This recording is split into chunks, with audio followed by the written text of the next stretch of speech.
Period for submitting award. When the appropriate government had made a reference to the labor court or tribunal or national tribunal, then that particular authority must submit its award or such dispute to the appropriate government.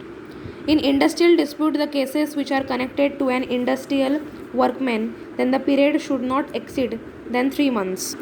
When the appropriate government has made reference to the national tribunal or a national tribunal, and then a labor court tribunal or national tribunal, then the particular court's presiding officer wants to extend the period of proceeding for any such reason, then the appropriate government will give the permission to extend the period.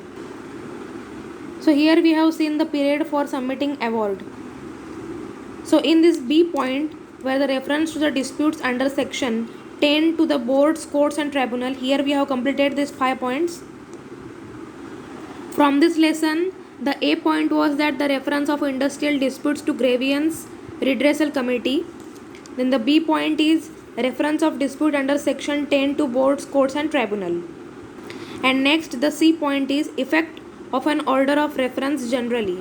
In this we are going to see the effect of an order of a reference to a national tribunal has been dealt with separately above. Means in this we are going to see the what is the effect which is going to be here when the reference is done to the national tribunal and it is separately done.